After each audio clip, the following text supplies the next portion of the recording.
Sophie Favier, aux lectrices, qu'est-ce que vous avez à leur dire? Pourquoi elles devraient acheter votre bouquin alors qu'il y en a plein dans les librairies? Vous avez raison. Question un peu dure. Hein.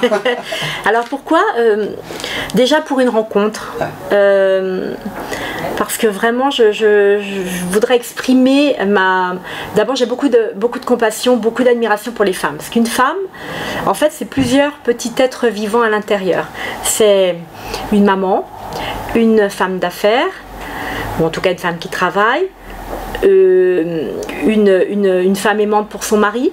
C'est une femme qui fait les courses, qui fait le linge, qui fait que la maison tourne. C'est déjà une petite société, une maison avec des enfants. Parfois il y en a 2, il y en a 3, il y en a 4, il y en a 5.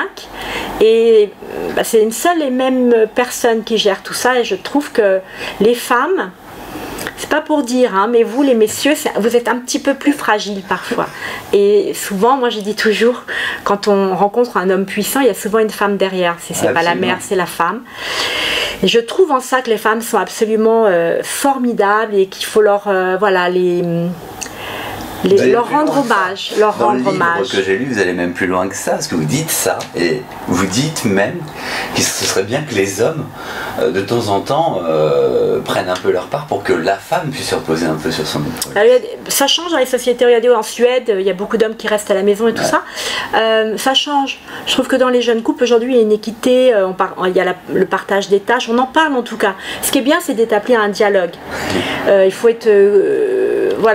communicant et communiant, c'est-à-dire que dans un couple, s'il y en a un qui a envie de se donner plus à la maison, pourquoi pas, ou pour élever les enfants, je trouve ça formidable, mais voilà, c'est juste qu'il faut en parler. Après, là où je suis déjà plus inquiète, où je tire un peu la sonnette d'alarme, c'est dans la structure monoparentale. Il y a beaucoup de femmes qui sont délaissées pour une jeunesse ou pour tout simplement parce qu'on a envie de voyager ailleurs.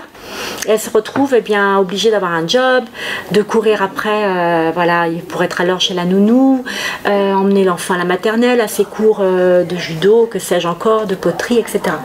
Et c'est violent parce qu'en fait, il y a une espèce de frénésie, et ces femmes vivent dans le stress, dans l'inquiétude tout le temps. Et je pense que j'en ai rencontré beaucoup qui... je l'ai vécu moi, la structure monoparentale. Alors il y a un rapport qui est fusionnel avec l'enfant, c'est pas toujours bien. Ça peut créer un certain déséquilibre aussi, ça peut être très étouffant pour l'enfant. Et puis la femme, elle cultive un stress.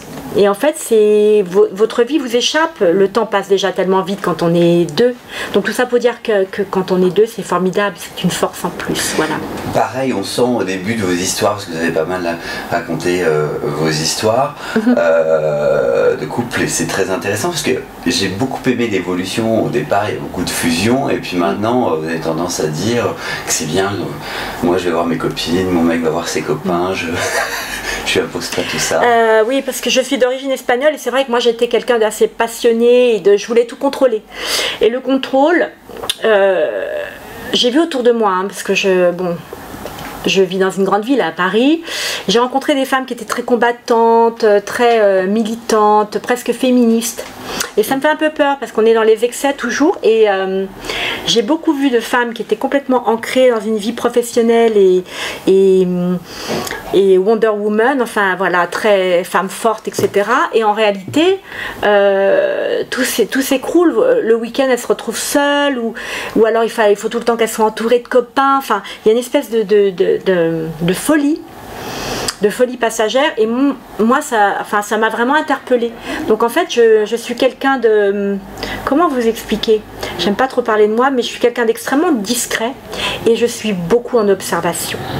Parce que je pense que je suis sur un chemin, je cherche ma spiritualité. Je suis un peu... je trouve que le climat est tellement anxiogène. Et je vais avoir une fille de 21 ans et je l'ai tellement aimée, je l'ai tellement portée. Je sais qu'aujourd'hui elle est bien construite et que je la pousse à partir, à voyager, à parler d'autres langues, à rencontrer des centaines de gens parce que la vie c'est ça, c'est rien d'autre. Sophie Favier, un grand merci. Avec plaisir, je suis bavarde. Non, c'est super bien. Non, c'est très bien. J'occupe tout l'espace. Jamais, on est là pour ça. Jamais aussi bien qu'à 50 ans, c'est aux éditions Michel Lafon. Un grand merci, c'est dans la librairie. Merci infiniment.